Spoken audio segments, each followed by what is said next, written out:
हरे कृष्ण. येस. तर असा हा योग आणि असा हा दुसऱ्या अध्यायामध्ये आपण अनेक योग बघितले की जे सगळ्या गीतेचं सार म्हणूनही जाणलं जातं. प्रभुपादांनी अतिशय सुंदर तात्पर्य लिहिले की जे माझी खूप इच्छा आहे की प्रत्येकाने ते वाचा.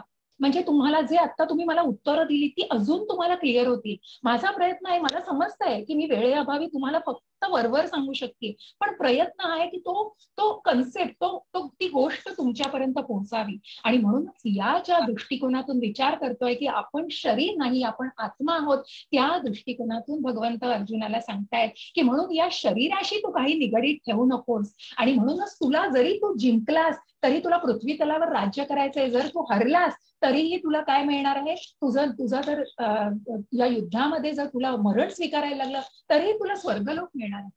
आणि म्हणूनच तुझं कुठेही नुकसान नाहीये. तू जे काही करतोयस ते पाप नाहीये, कारण तू भगवंतांच्या सेवेमध्ये करतोय. जे तू कर्म करणार आहेस तू धर्माच्या साठी करणार आहेस, तू अधर्माला नाश करण्यासाठी करतोयस. आणि म्हणूनच तू कुठेही पाप करत नाहीयेस. जसं आपण हनुमानाचं उदाहरण घेतलं की जर तुम्ही जर फिलॉसॉफिकली म्हणालात तर नक्कीच की कुठेतरी सगळी लंका जाळून त्यांनी चूक केली होती, परंतु हीच गोष्ट का केली होती आणि मग या काच्या गोष्टीला. आणि म्हणूनच इथे आध्यात्मिक दृष्टीने जर विचार केला तर भगवंतांच्या सेवेसाठी की त्याला अद्दल घडावी रावणासारख्या द्वेषी मनुष्याला, की ज्याने सीतेचं अपहरण केलेलं, ज्यांनी परस्त्रीकडे चुकीच्या नजरेने बघितलेलं, की त्याला शिक्षा ही घडलीच पाहिजे. आणि म्हणूनच रावणाला अद्दल घडवण्यासाठी ती गोष्ट आपल्या भगवंतांच्या सेवेमध्ये केली. म्हणूनच हनुमंताचा जय जयकार केला जातो आणि त्याला उत्तम सेवक म्हणून जाणलं जातं.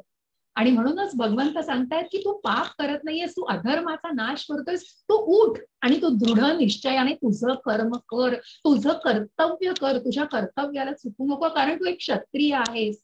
आणि तर एका क्षत्रियाने युद्ध नाही केलं तर त्याच्या अपमानास्पद त्याला कुठलीही दुसरी गोष्ट नाही. कारण कुणीही तुला म्हणायला बसलं नाहीये की तू खूप चांगलं काम केलंयस, तू काही करत नाही, जंगलामध्ये जाऊन संन्यास घेतलायस आणि मी माझ्या आपटांना मारू शकत नाही, मी काही करू शकत नाही. पण ते आपट काय वागतायत, दुर्योधन काय वागतोय, कारण ज्यांनी विनाशकाले विपरीत बुद्धी आणि जो तुला राज्य द्यायला करत नाही इतक्या द्वेषी भावनेने जो वागतोय, अधर्माचा लोक पोप झालेला आहे कुठेतरी. आणि म्हणूनच कुठेतरी भगवंत सांगतायत की तू हे पाप मानू नकोस आणि तू असमंजस होऊ नकोस, तू दृढ निश्चय मनात कर, तू स्थिताधीर मुनी झालं पाहिजेस.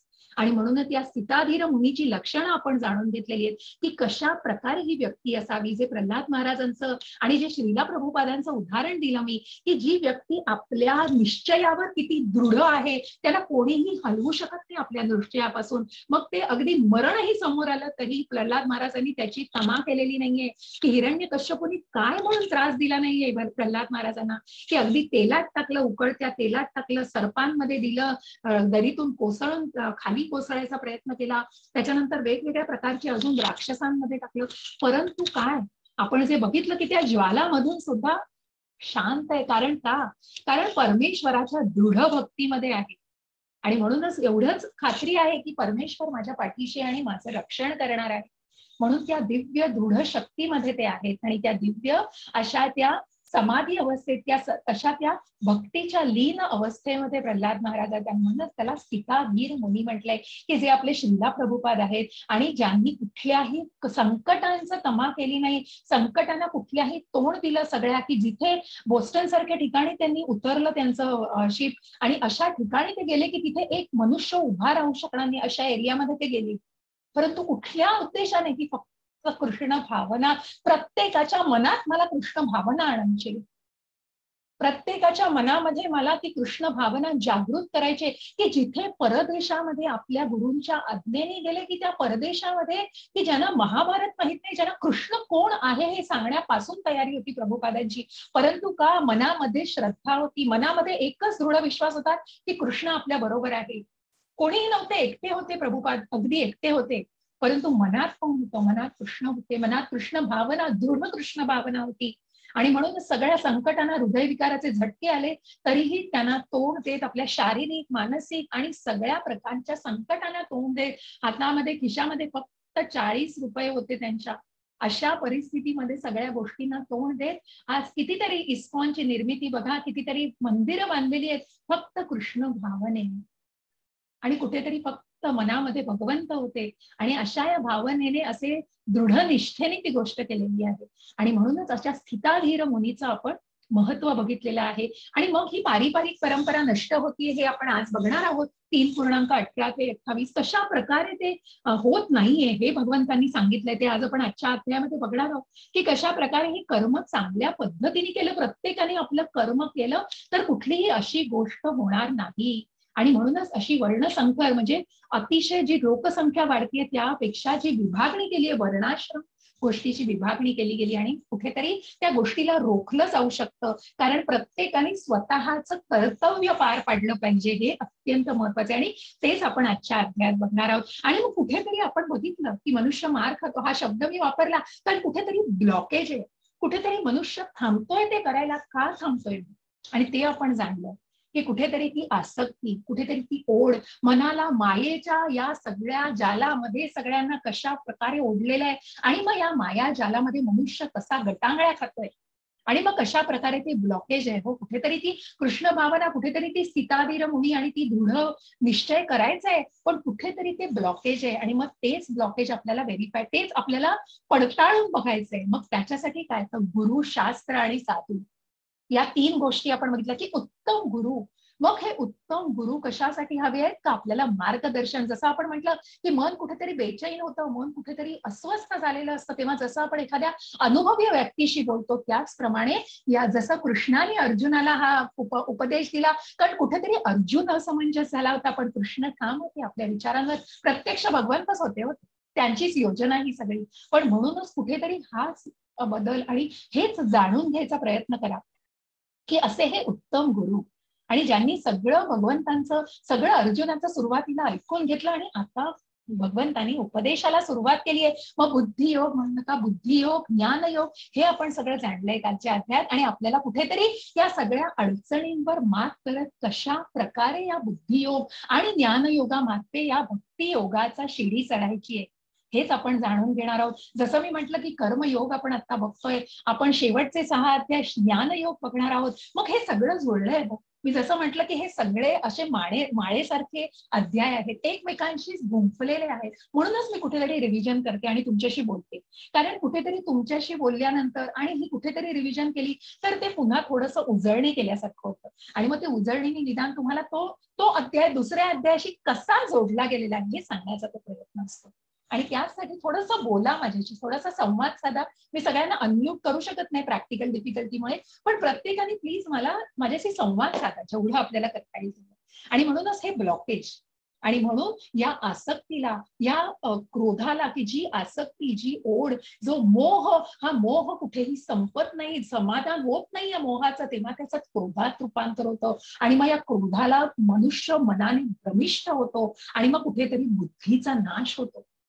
आणि या बुद्धीचा नाश झाला की मनुष्याचं अधःपतन होतं कुठेतरी. आणि मग ते कुठल्याही कारणाने असू दे, मग मला हे हवंय सगळं, हे माझं आहे, हे मी केलं पाहिजे, हे मला हे करायचंय म्हणून. मग माझ्या बायकोसाठी मला हे आणायचंय, माझ्या मुलांसाठी मला ते करायचंय. येस, सगळं करायचंय, बरोबर. आपण भौतिक युगात आहोत, आपण सगळं करतोय आणि आपल्याला आपल्या सगळ्या कमिटमेंट्स पार पाडायच्या, सगळ्या आपल्या कर्तव्य पार पाडायची. पण तीच आज कशी करायची हेच आपण जाणणार आहोत. मग हेच कर्म भगवंत सांगतायत की कसं करायचं. आणि मग हे कर्म तुम्ही कसं करा, हा कर्मयोग आपल्याला भगवंतांशी जोडला जातोय. हे कर्म भगवंतांशी जोडलं जाऊ दे, जे कर्म करणार आहोत. मग आता अर्जुन प्रश्न विचारतोय की त्या कर्म बघा, पहिल्या श्लोकांमध्ये अर्जुनाला परत प्रश्न पडलाय. प्रत्येक अध्यायामध्ये अर्जुनाचे प्रश्न आहेत हो, आणि त्याच प्रश्नांबाबत आपल्याला हे ज्ञान उलगडत गेलेलं आहे. कुठेतरी अर्जुनाला प्रश्न पडले म्हणून भगवंतांनी तो उपदेश केलाय. आणि अर्जुन कुठेतरी असमंजस व्हावा ही भगवंतांची योजना आहे.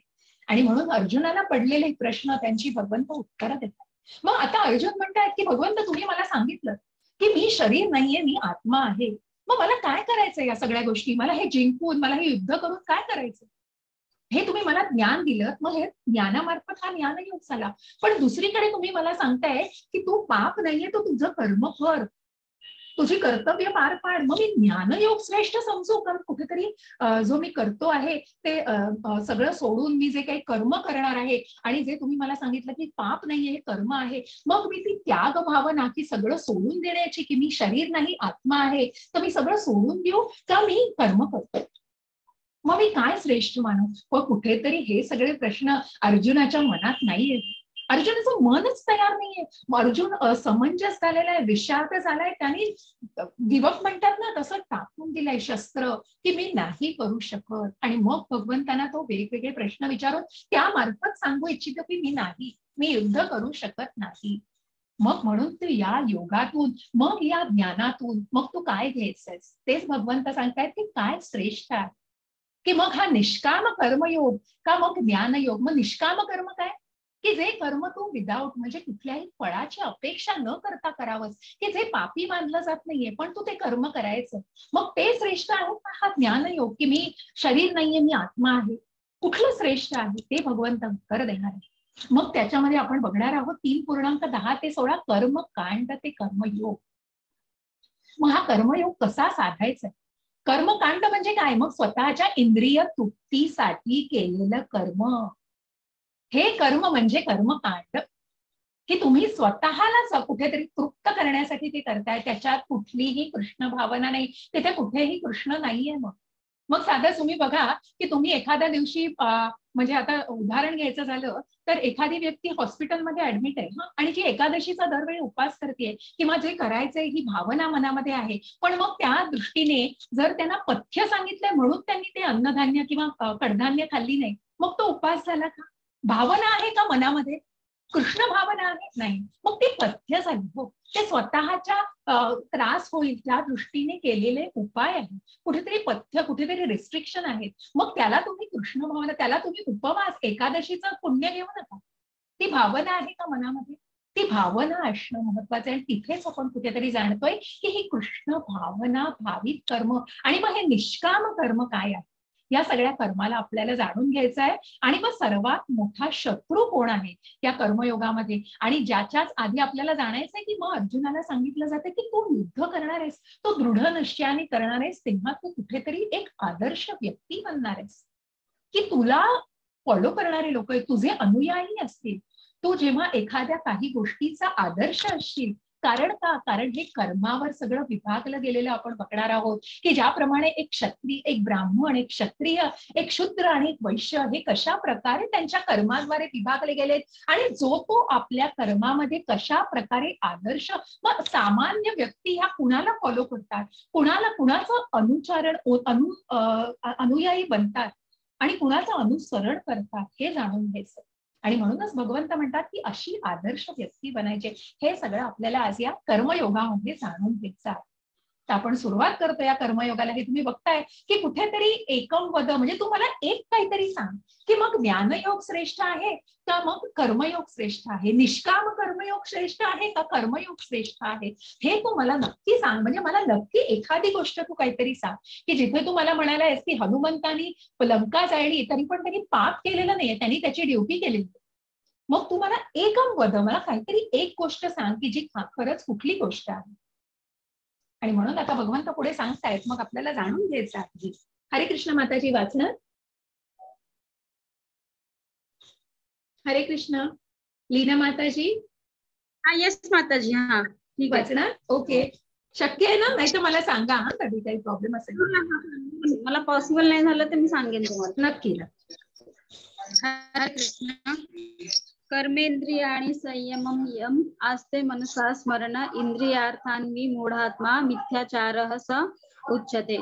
जो कर्मेंद्रिये संयमित करतो परंतु ज्याचे मन इंद्रियांचे चिंतन करीत आहे तो निश्चितपणे स्वतःची फसवणूक करतो आणि अशा मनुष्य मिथ्याचारी म्हटले जाते. कृष्ण. हरे कृष्ण. आपण म्यूट केलंय का सगळ्यांना? बाकी सगळ्यांना आवाज नाही येत ना? एक मिनिट मी चेक करते. माताजी हा बघितलं, म्यूट आहे, म्यूट आहे. तुम्हाला पण म्यूट झालं, तुम्ही अनम्यूट करू शकता. नीना माताजी हरे कृष्ण. हा तुम्ही अनम्यूट करा. माताजी पुन्हा मला को-होस्ट करा. माझा इंटरनेट इश्यूमुळे माझा लॉगआउट झाला होता. मला वाटलं तेच. ठीक आहे मी करते.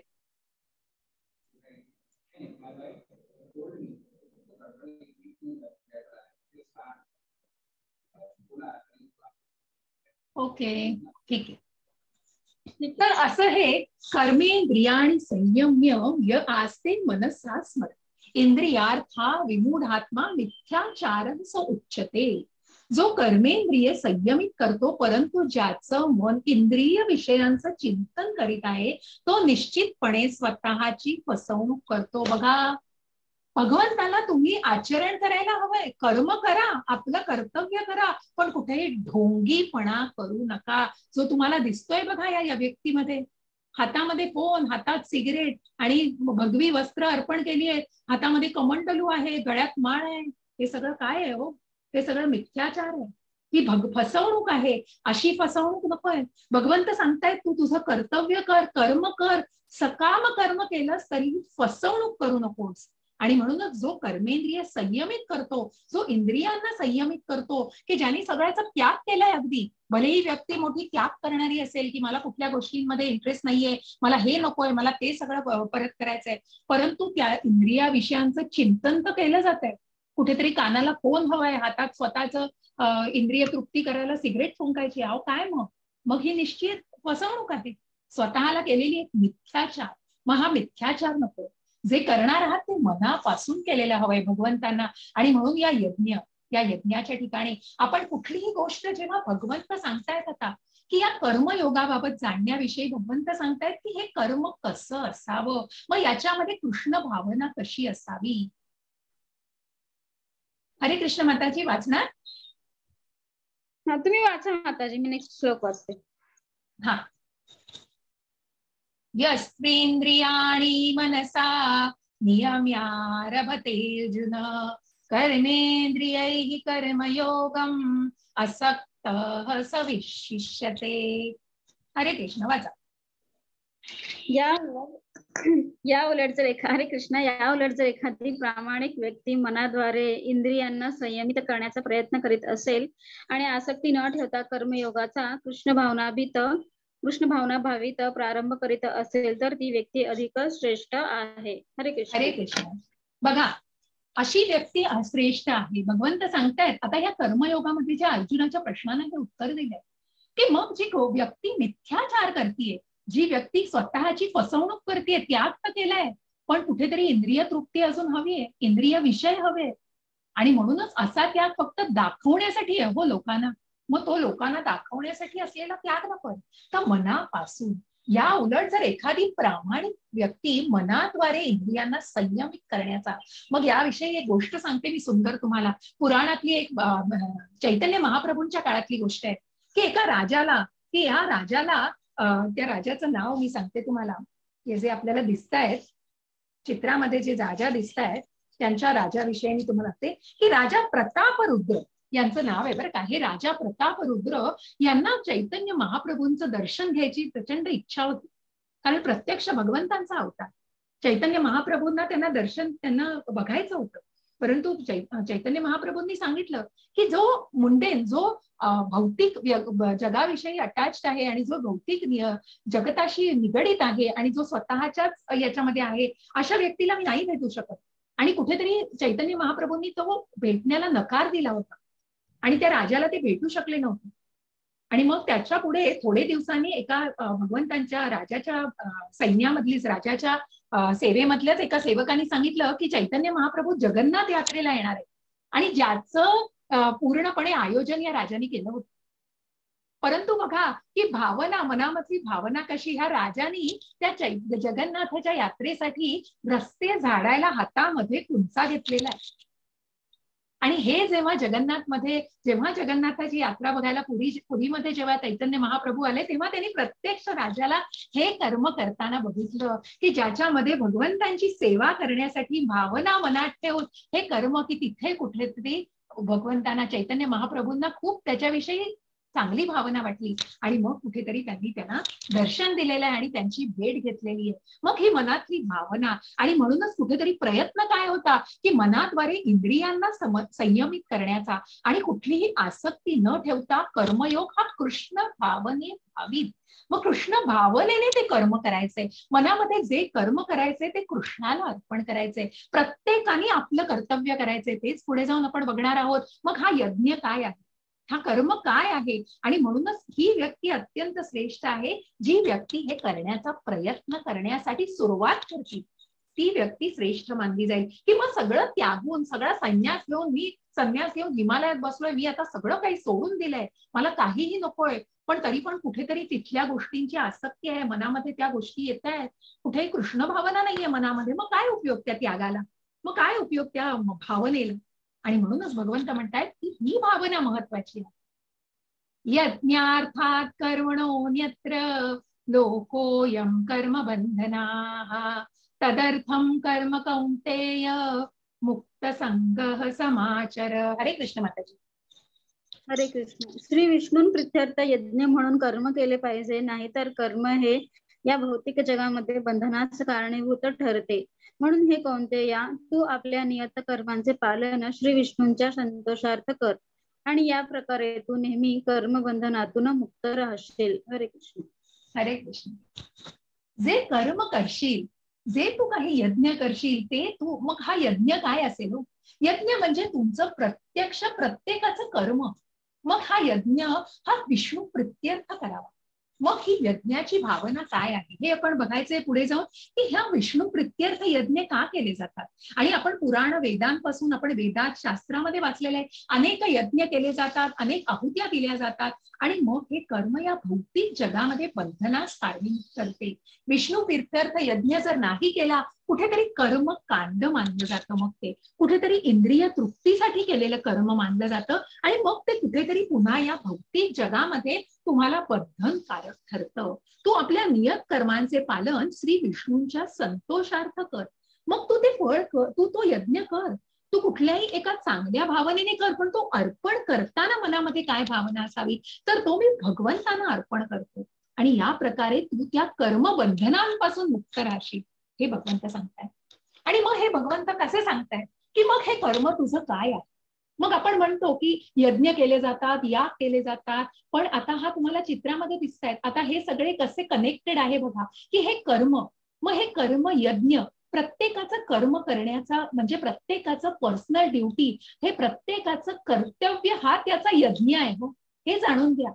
मग तुम्ही यज्ञ म्हणजे यज्ञ, याग आणि मोठे मोठे अगदी जे आहुत्या आणि जे होम हवन केले जातात ते यज्ञ आहेत, जे वेदात शास्त्रात, आणि आपण रघुरुद्र करतो, आपण वेगवेगळ्या प्रकारचे याग करतो, दत्त याग करतो, मग ह्या सगळ्या गोष्टी वेदांमध्ये अभ्यास केल्याप्रमाणे केल्या जातात.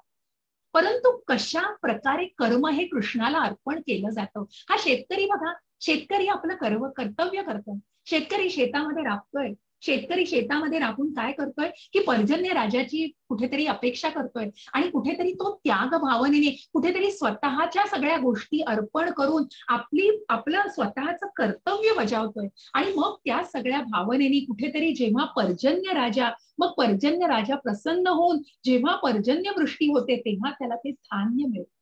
कसं सगळं कनेक्टेड आहे बघा, की वृष्टी होते ही कोणाची, तर ह्या भावनेने, जेव्हा तो स्वतःच कर्म एखाद्या भावनेने, कृष्ण भावनेने करतो, तेव्हा ती भावना भगवंताला पोचलीये, आणि मग पर्जन्य वृष्टी झालीये. पर्जन्य वृष्टीने पर्जन्य धान्य निर्मिती होतीये, आणि या धान्य निर्मितीतून काय करायचंय, हो जे अन्न धान्य केलंय त्याचं भगवंतांना अर्पण करायचंय, याचाच नैवेद्य करायचंय. आणि आपण जेव्हा नैवेद्य भगवंतांना अर्पण करतो, मग जर ते आपण तसंच खाल्लं तर ते काय मानलं जातं बघा.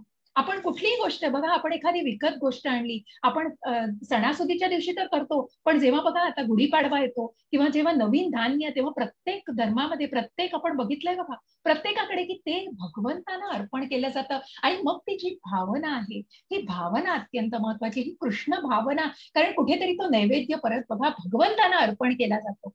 आणि म्हणूनच तोच अर्पण कशा प्रकारे केला जातो, कारण तो वेदांच्या माध्यमातून आणि अभ्यास कुठेतरी शास्त्रांमार्फत, मग या शास्त्रांमार्फतच सांगितलं की स्वतःचं कर्तव्य हा स्वतःचं स्वकर्म हे तुम्ही कशा प्रकारे केलं पाहिजे. आणि म्हणूनच प्रत्येकाने आपलं आपलं कर्तव्य करणं हा एक यज्ञ आहे आणि हेच महत्वाचं मानलं गेलेलं आहे. बघा, वेदांमध्ये सांगितल्याप्रमाणे यज्ञ केल्याने सर्व क्रिया शुद्ध होतात. मग ते काय काय शुद्ध होतं बघा.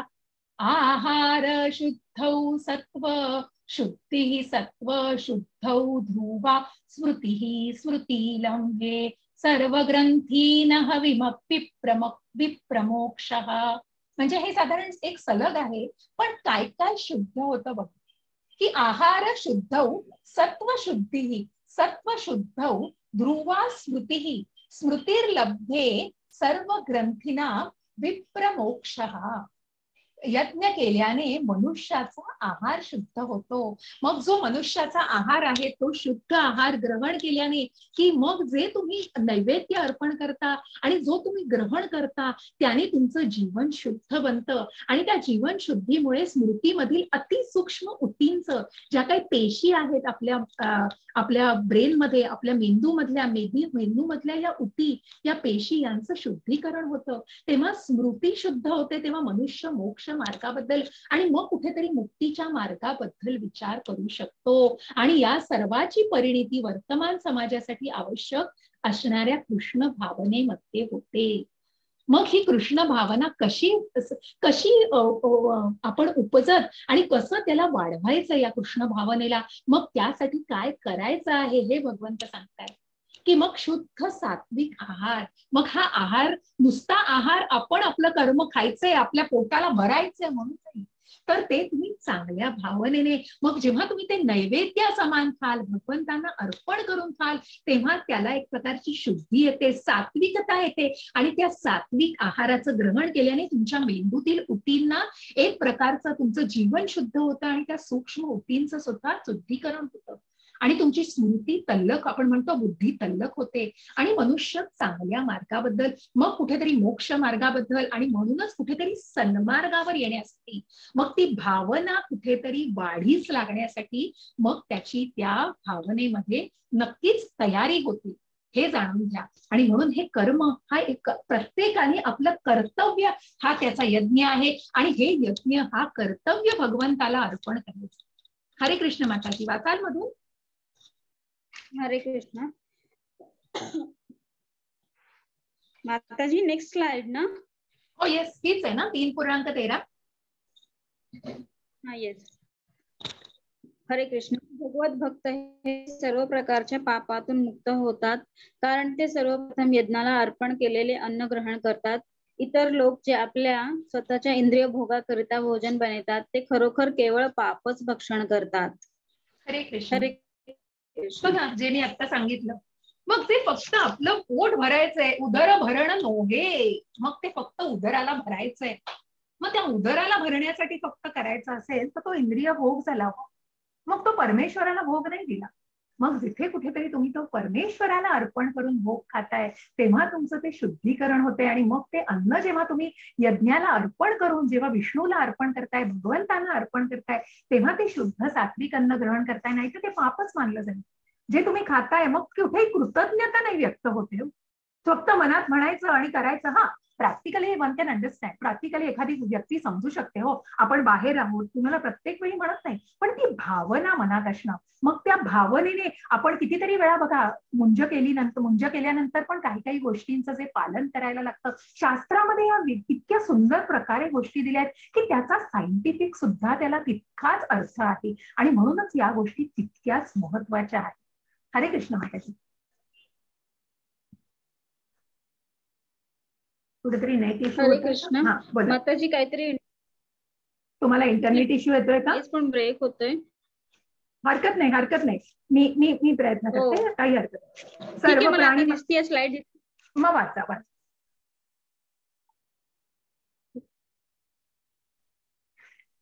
हरे कृष्णा. सर्व प्राणी मात्र अन्नधान्य खातात, जे पावसापासून उत्पन्न होते. पाऊस यज्ञापासून उत्पन्न होतो आणि यज्ञ विहित कर्मांपासून होतो. हरे कृष्ण. येतोय का माझा आवाज माताजी व्यवस्थित? हा, आता येतोय. माझा आवाज येतोय नी? हरे कृष्ण. हा येतोय माताजी. Yes, clear.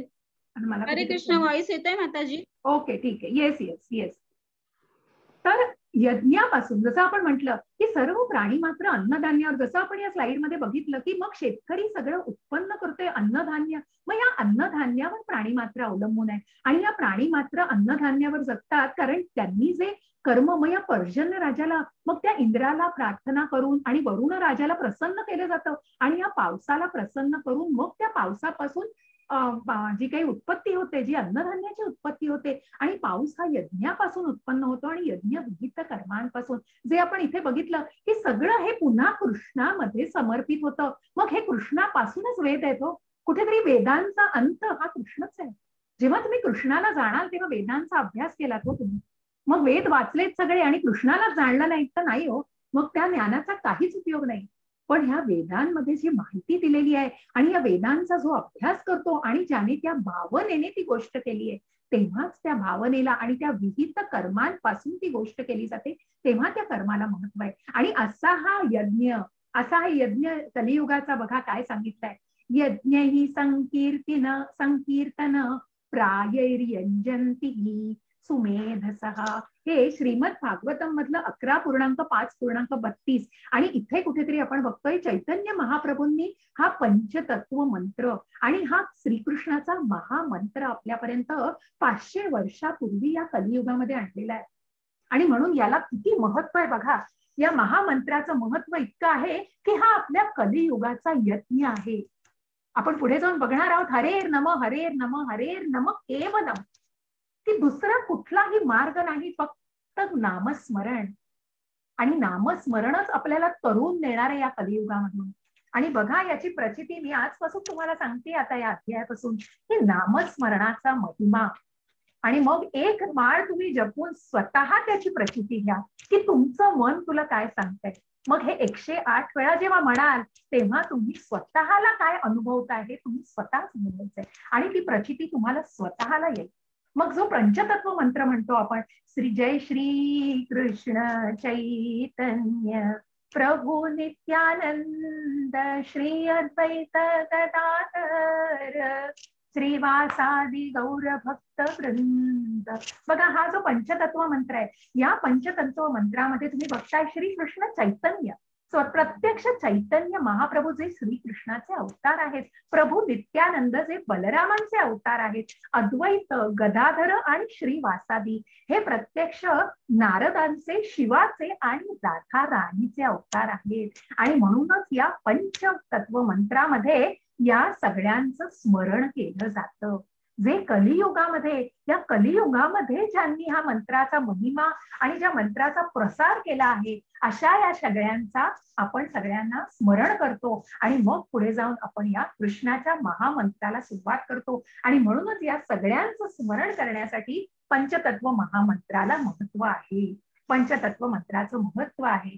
आणि म्हणून या पंचतत्व मंत्राने मग श्रीकृष्णाचा महामंत्र असा हा जपमाळेने जे जे करता आहेत, नाही तर मी नंतर तुम्हाला सांगेन सुद्धा की जपमाळेवर याचं सुद्धा काही एक पद्धत आहे करायची. त्याला नियम कुठलेही नाहीये, जे आपण पुढे जाऊनही बघणार आहोत.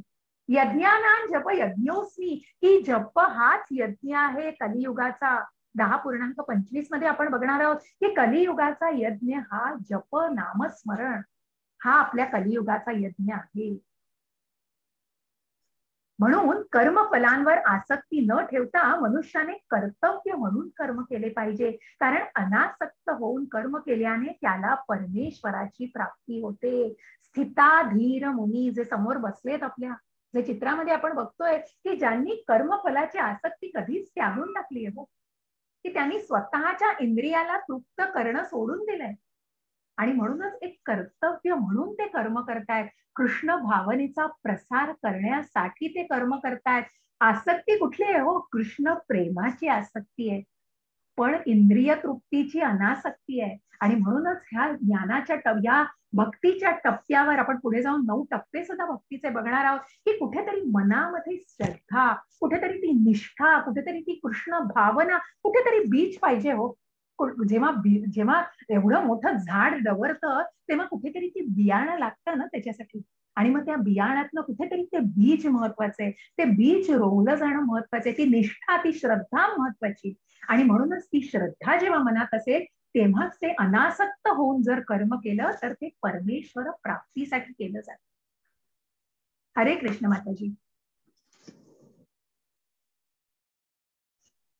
हरे कृष्ण. श्रेष्ठ तत्व देवतरो जनः स यत् प्रमाणम कुरुते लोकस्तदनु वर्तते. श्रेष्ठ व्यक्ती जे जे करते त्याचे अनुसरण सामान्य जन करतात. आपल्या अनुसरणीय कृत्यांनी ती जे जे आदर्श घालून देते त्यानुसार सारे जग कार्य करते. हरे कृष्ण. हरे कृष्ण. यद्यदाचरती, आचरती, बघा, यत्य आचरती, श्रेष्ठ व्यक्ती जसं आचरण करते तसं सामान्य जन करत असतात. भगवंत सांगतायत, मग अर्जुनाला सांगतायत की तू जे कर्म करणार आहेस ते कर्म असं केलं पाहिजे की त्याचं अनुसरण सामान्य जन करणार आहेत. चैतन्य महाप्रभू हे सुंदर उदाहरण आपण आधी बघितलं की जे जे श्रीला प्रभुपाद आणि चैतन्य महाप्रभू जे पृथ्वी तलावरती आले कलियुगामध्ये आणि जे श्रीकृष्णाचा अवतार घेऊन आले, पण मी देव आहे मला देव माना असं नव्हतं हो मनात. अनुसरण करणारे अनुयायी तयार झाले, कारण कुठेतरी ती आदर्श व्यक्ती असते. आणि म्हणूनच या आदर्श व्यक्तीचं जसं आपल्याला दिसतंय या पथकाला सगळे जसे बघा की कसे त्याचे पिल्ल त्याचं अनुसरण करतायत, कारण आपली आई जे करणार आहे तेच योग्यच करणार आहे. तीच आपली आदर्श व्यक्ती आहे आणि ती जे करणार आहे तसंच आपण केलं पाहिजे. आणि म्हणून अनुसरणीय कृत्यांनी ती जे जे आदर्श घालून देते त्यानुसार सारं जग कार्य करत असतं. आणि म्हणूनच या अनुकरण, मग तू जर हे युद्ध केलं नाहीस आणि तुझं भ्याडपणाने संन्यास घेऊन जर जंगलामध्ये पळून गेलास तर तुझं अनुकरण काय करतील लोक? म्हणतील की काय मग तर हे म्हणजे आपलं कर्म करायचंच नाही, कृष्णाला काळजी आहे, कृष्ण करेल कर्म, आपण कर्म न करता संन्यास घेऊन बसूया हिमालयात जाऊन. नाही, तसं करून चालणार नाही. म्हणून तू तुझं कर्म कर, तुझं नियतकालिक कर्म कर, दृढ निश्चयाने दृढ क्षत्रिय आहेस, एक क्षत्रिय म्हणून तू योद्धा म्हणूनच तुझं उदाहरण राहिलं पाहिजे. आणि म्हणूनच तुला अनुकरण लोक करतील, तुझं सैन्य तुझं अनुकरण मगच करतील. तू जर शस्त्र टाकून पळालास तर कशाला तुझे लोक सैन्य तुझं युद्ध करणार आहेत, मग तुझं अनुकरणच ते करतील. म्हणूनच तू योग्य कर्म कर, तू तुझं नियतकालिक कर्म कर, तू तुझी ड्युटी, तू तुझं कर्तव्य पार पाड. आणि मग हे बघा सांगताय कसं आपल्याला की आपण जे बघितलं होतं की मी जर नियत कर्म केले नाही तर हे सर्व ग्रहलोक नष्ट होऊन जातील, अनावश्यक लोकसंख्या उत्पन्न करण्यास मीच कारणीभूत होईल, त्यामुळे सर्व प्राणी मात्रांच्या शांततेचा मी विनाशक होईल. बघा प्रत्यक्ष भगवंत सांगतायत की मी जर माझं नियत कर्म केलं नाही तर काय होईल, हे ग्रहलोक नष्ट होऊन जातील. जे काही हे पृथ्वी तल आहे, हे स्वर्गलोक आहेत, हे पाताळ लोक किंवा जे काही हे ग्रहलोक आहेत हे सर्व नष्ट होतील. इथे अनावश्यक वाटेल तशी लोकसंख्या वाढेल, कुठेही कशाची काय म्हणतात ना कशाला कशाचं तारतम्य नसेल. आणि मग हे सगळं उत्पन्न करण्यास कोण कारणीभूत असेल तर मीच असेल, आणि या सर्वांचा विनाशक सुद्धा मी असेल. आणि म्हणूनच मी माझं नियतकालिक कर्म सुद्धा करतोय, मी सुद्धा हे करणं आवश्यक आहे. आणि म्हणून प्रत्येकाने आपलं नियतकालिक कर्म का केलं पाहिजे, मग कुठेतरी वर्णाक्षर होणार नाही. वर्णाश्रम म्हणजे वाटेल तेवढी लोकसंख्या, मग कशाचं कोणाला, मग स्त्री पुरुष काही कोणाचं रिस्पेक्ट करणार नाही, कोणाचा मान ठेवणार नाही, किती पुरुष आहेत किती स्त्रिया आहेत, कुठल्याच गोष्टीचं तारतम्य राहणार नाही. आणि मग या सगळ्याचा विनाशक मी होईल, या सगळ्या प्राणी मात्रांच्या शांततेचा विनाशक मी होईल. आणि म्हणूनच प्रत्येकाने नियत कर्म करणं हे कसं महत्वाचं आहे हे भगवंत सांगतात. दिसतंय का माताजी तुम्हाला आता, लीना माताजी? हरे कृष्ण.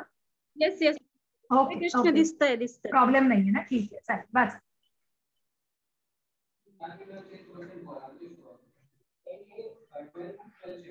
हरे कृष्ण. कोणाला काही प्रॉब्लेम आहे का माताजी, वाचताय? हरे कृष्ण. हरे कृष्ण माताजी. हा दिसतंय, आवाज पण येतोय. ओके, मध्ये मध्ये थोडस तुटतोय तुमचा आवाज. ठीक आहे, पण आता माझा ओके. नियत कर्मा तुम्हाला वाचायला प्रॉब्लेम होतोय तर मला सांगा, का वाचू शकताय तुम्ही? हा मी वाचू शकते. मग वाचा. नियत. हरे कृष्ण. फलामध्ये आसक्त असणाऱ्या अज्ञानी मनुष्यांचे मन विचलित होऊ नये म्हणून विद्वान व्यक्तीने त्यांना कर्म थांबवण्यास प्रेरित करू नये.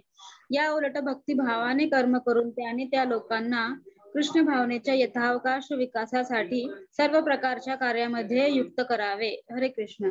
हरे कृष्ण. बघा, हे उदाहरण दिलेलं आहे. मग कशा प्रकारे उदाहरण दिले तर आपण पुढे जाऊन बघणार आहोत का? मागची स्लाइड आहे एक. हा, नाही, ठीक आहे. तर हे कर्म, मग हे युधिष्ठिर राजा, मी तुम्हाला सांगणार आहे की हे उदाहरण देणार आहे की जेव्हा त्यांनी यज्ञ केला, मग हा यज्ञ कशासाठी केला जातो? बघा, नियत कर्मांच्या फलांमध्ये आसक्त असणाऱ्या अज्ञानी मनुष्याचे मन विचलित होऊ नये म्हणून विद्वान व्यक्तीने त्यांना कर्म थांबवण्यास प्रेरित करू नये. उलट भक्तिभावाने कर्म करून त्याने त्या लोकांना कृष्ण भावनेच्या यथावकाश विकासासाठी सर्व कार्यांमध्ये युक्त करावे. युधिष्ठिर महाराज याचं खूप सुंदर उदाहरण आहे की ज्यांनी यज्ञ केला त्यांच्याकडे काय कमी होतं मग, परंतु त्यांनी यज्ञ जनांसाठी केला. जनक राजा, ज्याचं उदाहरण आपण घेऊ शकू, की त्यांना कमतरता नव्हती, कारण त्यांनी ते त्यांचं काम करत होते, परंतु ते कुठल्याही व्यक्तींना थांबवू इच्छित नव्हते. त्यांना इतरही व्यक्तींमध्ये ती भावना निर्माण करायची होती आणि मग त्यांचा यथावकाश विकास करायचा होता, म्हणून त्यांनी यज्ञ केला.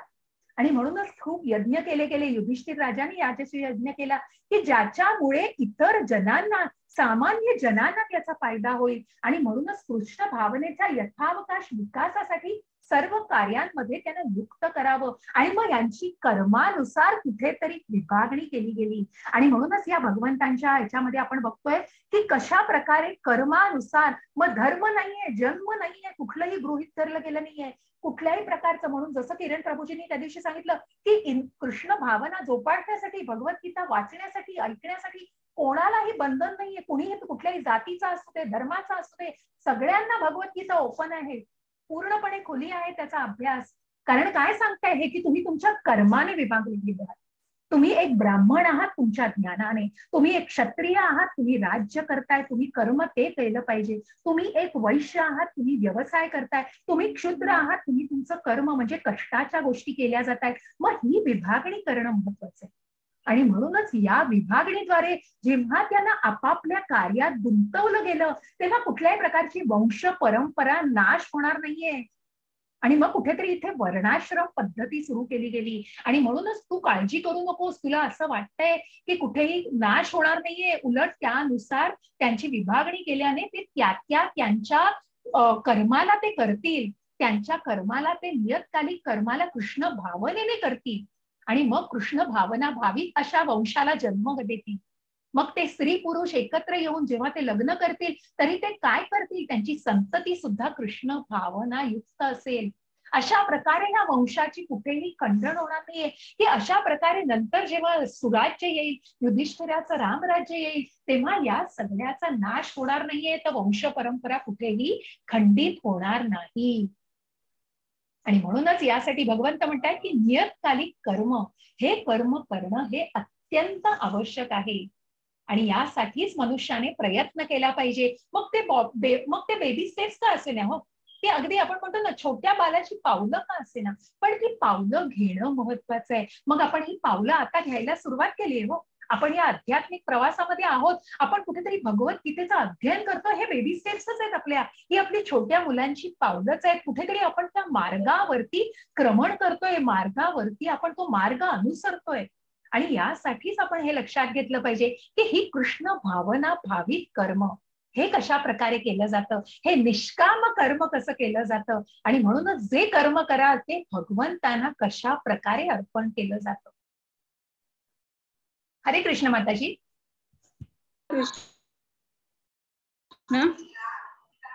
माताजी नेक्स्ट स्लाइड. हा, मिथ्या, हरे कृष्ण. मिथ्या अहंकाराच्या प्रभावाने मोहित झालेला आत्मा स्वतःलाच कर्माचा कर्ता समजतो, पण वास्तविकपणे प्रकृतीच्या 3 गुणांद्वारे कर्मे केली जातात. हरे कृष्ण. हरे कृष्ण. बघा, मी आत्मा नाही, मी शरीर आहे हे जाणणारी व्यक्ती ती गोष्ट करू शकते, की मी शरीर नाहीये, मी आत्मा आहे. पण जी मिथ्या अहंकाराची व्यक्ती आहे, त्या मिथ्या अहंकाराने या मायेच्या गोष्टीमध्ये सगळा प्रभावित झालेली जी व्यक्ती आहे, ती फक्त आत्मा स्वतःलाच कर्माचा कर्ता समजतो. मग जे मी शरीर आहे आणि मी माझ्या सगळ्या शारीरिक गोष्टी करण्यासाठीच मी करतोय, मग ती व्यक्तीचे विचारच ते वेगळे असतात. पण वास्तविकपणे ती व्यक्ती कुठल्या आधाराखाली करत असते, तर ती व्यक्ती कर्म करत असते ही त्रैगुणांच्या प्रभावाखाली. मग हे त्रैगुण काय आहेत, तर सत्व, रज आणि तम. हे तुम्हाला या 3 व्यक्ती दिसत आहेत इथे. हे मद, मोह, मत्सर आहेत आणि कुठेतरी मायेचं बंधन आहे. मग हे मायेचं बंधन का आहे आणि ह्याचा प्रभाव का आहे, तर ह्याचा प्रभाव हा त्रैगुणांमुळे आहे. हा त्रैगुणांचा प्रभाव भौतिक जगामध्ये आहे आणि या भौतिक जगामध्ये हा प्रभाव कशा प्रकारे आहे ते जाणून घ्यायचंय बघा. हरे कृष्ण माताजी. हरे कृष्ण. अर्जुन म्हणाला, हे वृष्णीवंशजा, कशामुळे मनुष्य त्याची इच्छा नसतानाही जणू काय बळेच पाप कर्मे करण्यास प्रेरित होतो. हरे कृष्ण. हरे कृष्ण. बघा, मग एखादी व्यक्ती, हरे कृष्ण. हरे कृष्ण, मग एखादी व्यक्ती मनात नसेल तरी त्या गोष्टीकडे ओढली जाते बघा. इच्छा नाहीये मनामध्ये करण्याची, पण कुठेतरी ही व्यक्ती तुम्हाला दिसतीये बघा, की या व्यक्ती कुठेतरी ओढल्या जात आहेत. मग कुठेतरी त्या इथे कुठेतरी ब्लॉकेज झालंय, कारण पुढे जायला कुठेतरी खंडन पडतंय. का? कारण काय की त्यांची इच्छा नसतानाही बरेच पापकर्म का केली जात आहेत. मग त्याचं उत्तर आपल्याला पुढे मिळतंय. अर्जुनाला पडलेल्या प्रश्नाचं उत्तर भगवंत देत आहेत की का ही गोष्ट केली जाते आणि का ही गोष्ट पापकर्मानी, की मनात नाहीये भावना, मनात पाप करण्याची इच्छा नाहीये, पण कशाचा प्रभाव पडलाय, कशाच्या गोष्टींमुळे. तर बघा, धूमेन ब्रियते वन्ये यथा दर्शो मलेन च यथोल्बेमनावृतो गर्भस्तथा तेनेदमावृतम. हरे कृष्ण माताजी. हरे कृष्ण. ज्याप्रमाणे धुराने अग्नी, धुळीने आरसा आणि वारेने गर्भ वेष्टीला जातो, त्याचप्रमाणे जीव या कामाद्वारे विविध प्रमाणात आच्छादिला जातो. हरे कृष्ण. हरे कृष्ण. जसं या आरशावरती धुळीचं आवरण आहे, जसं गर्भावरती सगळ्या वारेने गर्भ वेष्टीला गेला आहे, धुराने अग्नी वेष्टीला गेला आहे, तसं आपण या सगळ्या माया मोह जालामध्ये वेष्टीला गेलो आहोत. आपण या सगळ्या त्रैगुणांच्या प्रभावामध्ये आपण सगळे अक्षरशः बघा, ज्याप्रमाणे धुराने अग्नी, धुळीने आरसा आणि वारेने गर्भ वेष्टीला जातो, त्याप्रमाणे हा जीव या कामांद्वारे विविध प्रमाणात आच्छाद दिला जातो. आणि आच्छाद दिला का जातो, कारण कुठेतरी माया मोहाचं सगळं आवरण आहे, कुठेतरी त्रैगुणांचा प्रभाव आहे. मग तो सात्विक गुण आहे, राजसिक गुण आहे का तामसिक. आपण पुढे 14व्या अध्यायामध्ये याला पूर्ण विश्लेषण करणार आहोत. पूर्ण त्रैगुणांवर आहे हा अध्याय, पण आता आपण थोडस याच्यातनं आपण काय म्हणतात ना, स्पर्शून जातो याला. आणि हे जाणण्याचा प्रभाव करा की या भौतिक युगामध्ये कुठेतरी, मी काल पण म्हटलं, मग का कुठेतरी खंडन पडतंय, का कुठेतरी अडचणी आहेत, का पुढे जातच नाहीये, स्टेप्स पुढे दिसत आहेत